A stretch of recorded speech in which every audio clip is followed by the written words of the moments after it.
Type 7 is the last type left, and I would like to start this video with an interesting story.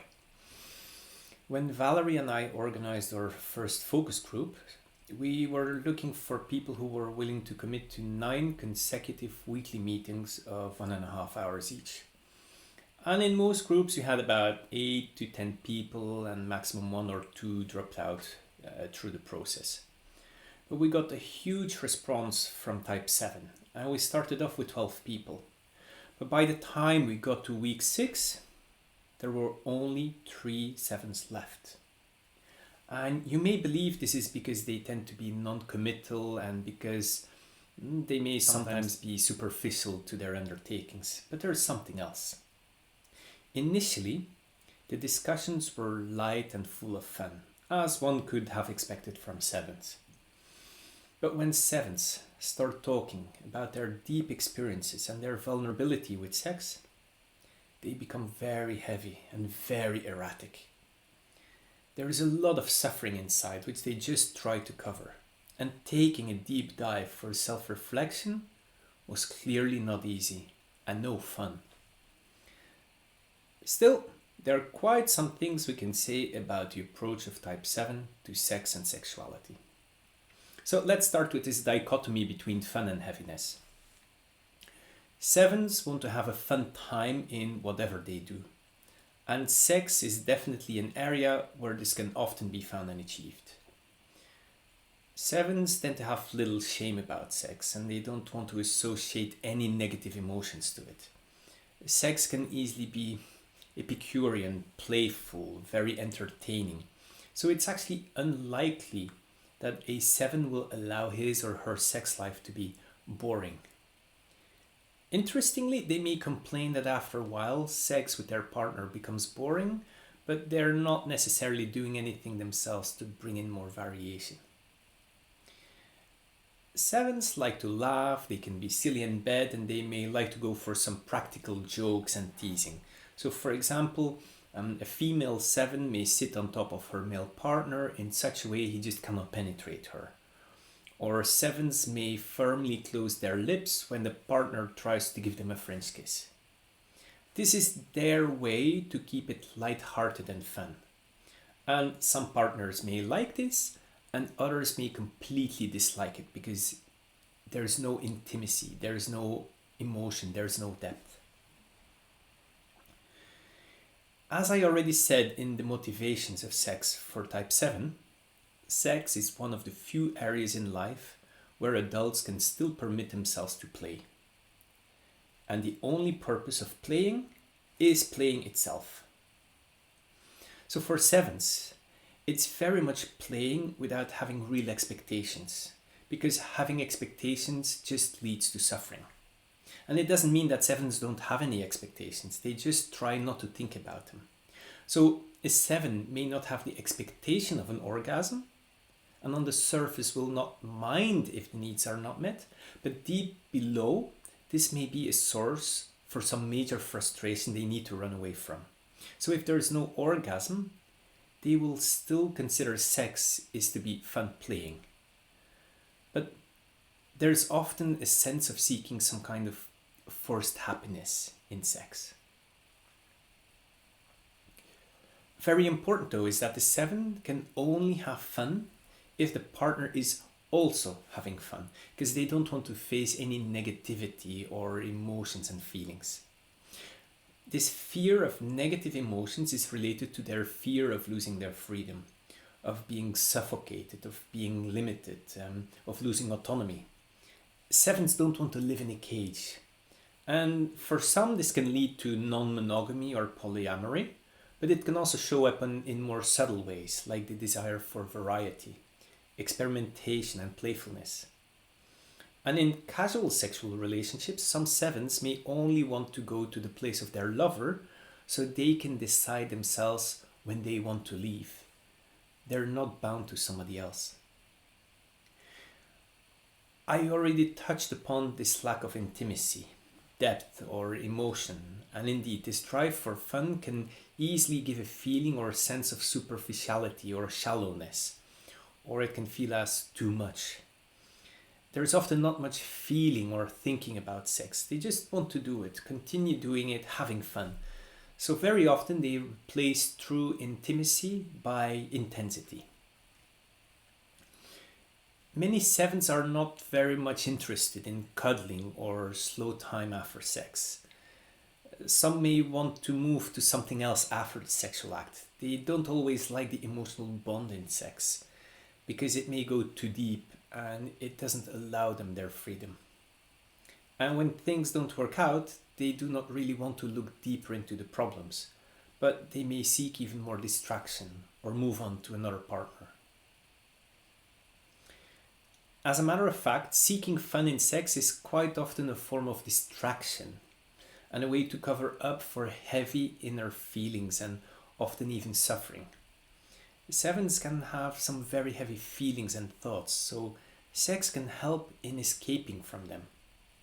And on top of that, being in touch with true emotions and feelings can be a challenge.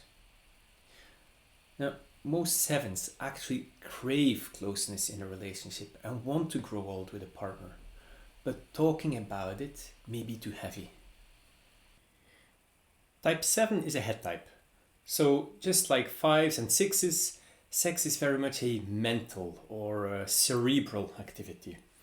They experience a lot of it in their head, but probably they have the least problems of all head types to get really into the body. Now, 7s have great imagination and they may find it difficult to let go of the mind during sexual activity. And there's always a lot of brain chatter going on during sexual play. So some 7s may actually talk a lot during sex just because they're afraid of really letting themselves go into the vulnerable. And instead of enjoying the position they're in, some others may already start thinking, so what's next?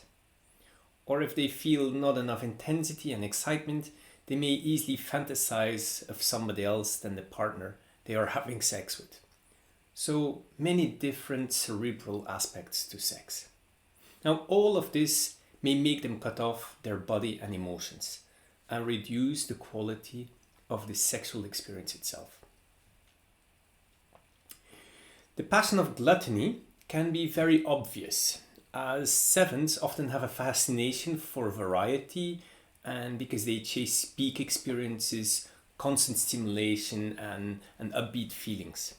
Nothing is ever enough. They need more and more. So 7s can easily become a slave of their own desires because they can be insatiable. So actually this type could often benefit from a bit of moderation.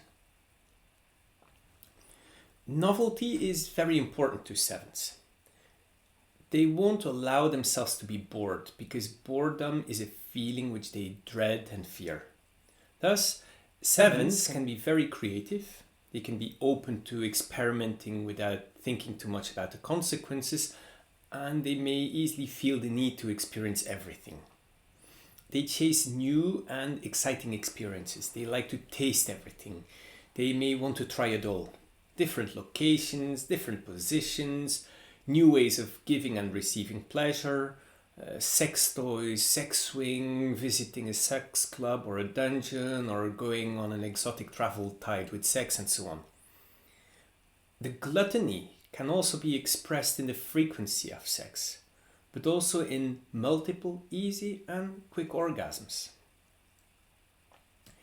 Some 7s may love Tantra, just because it allows them to make love for hours and they don't want it to end.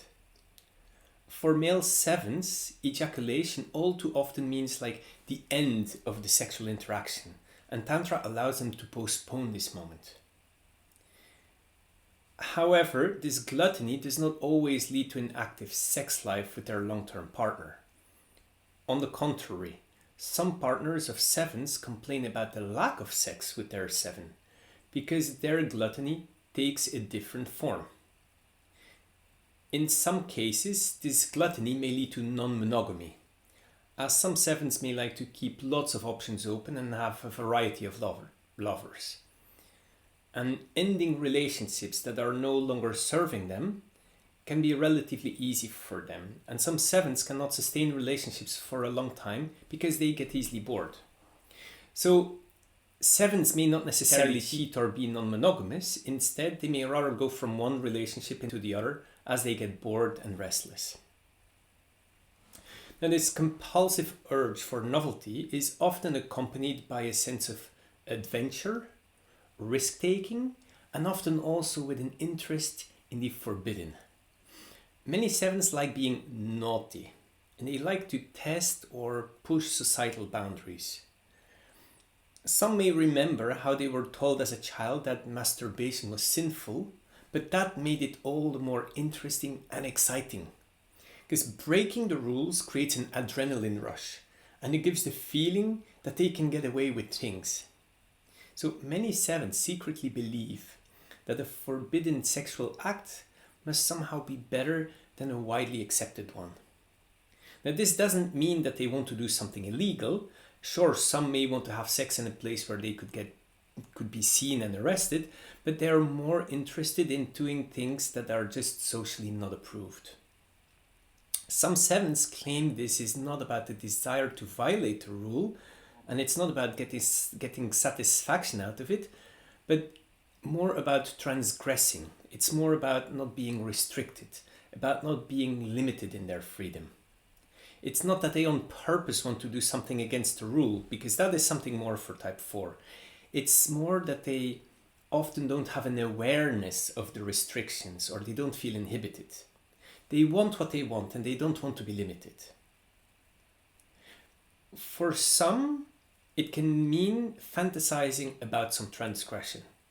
For example, they may fantasize about having a sexual relationship with an aunt, or about women kissing each other on TV shows.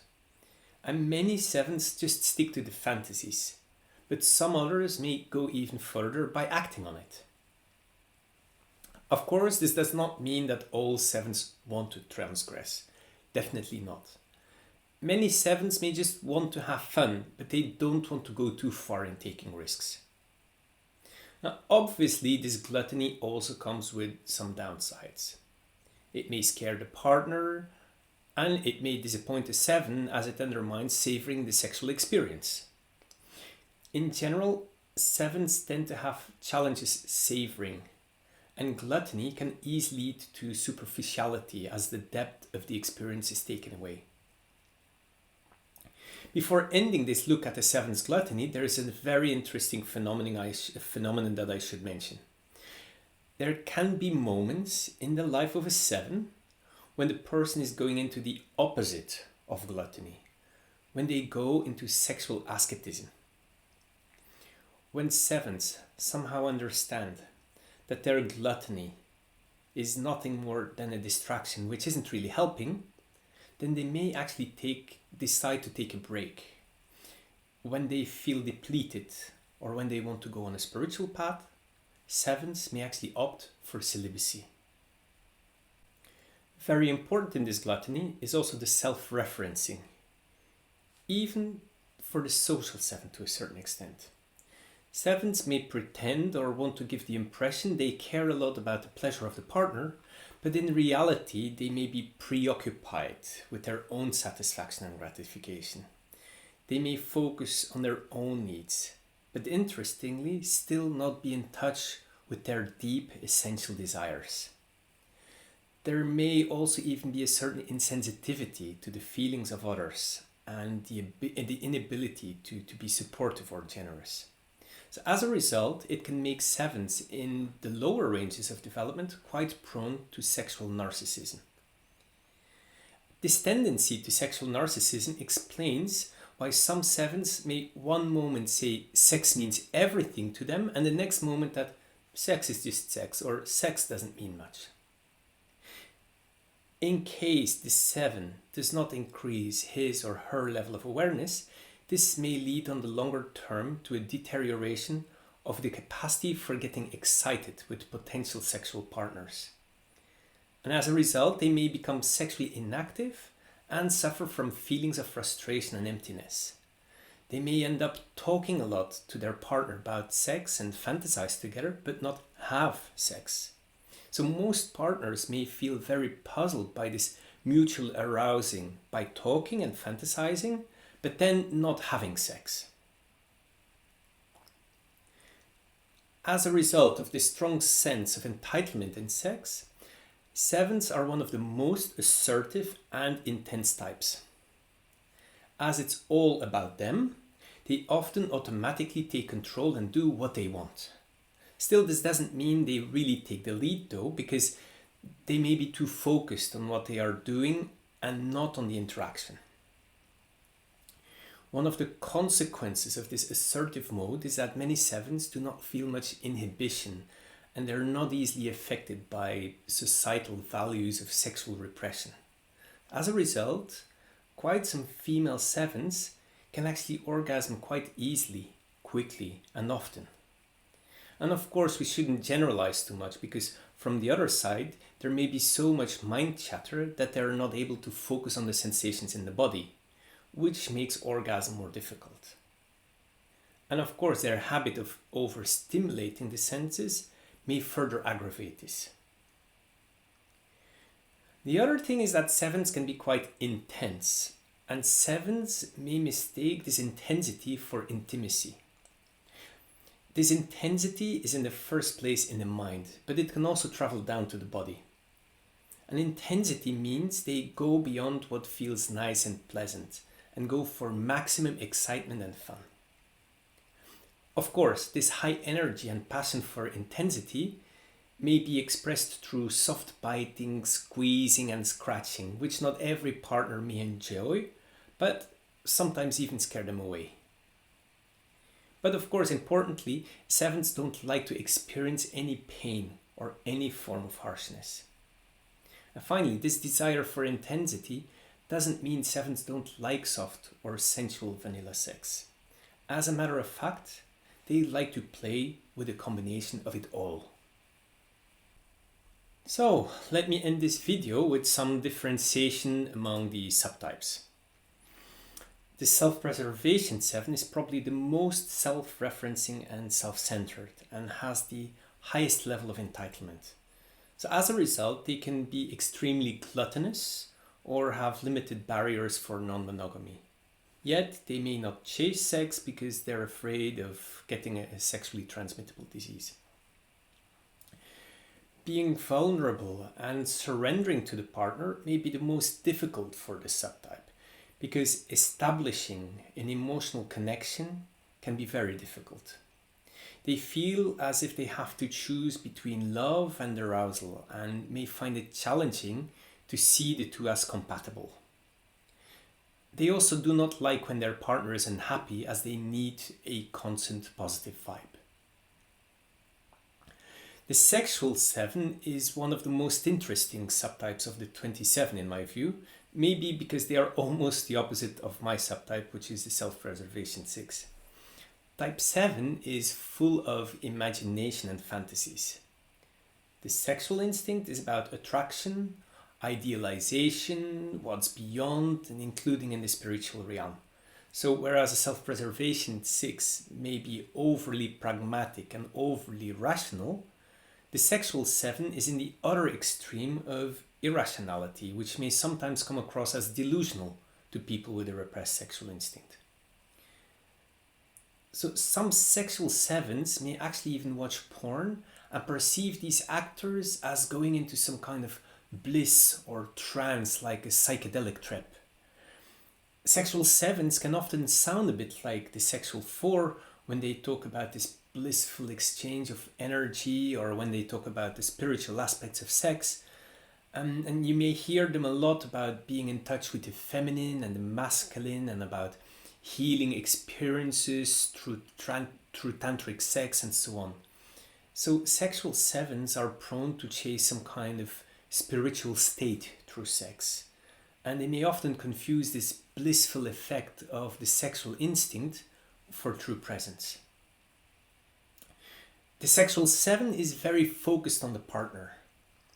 They can be very romantic, they constantly fall in love, they have high standards of what that person will be like, they crave intimacy, they can easily get infatuated and saturated with the partner, and they can go very deep into monogamy compared to the wide non-monogamy of some other types and subtypes.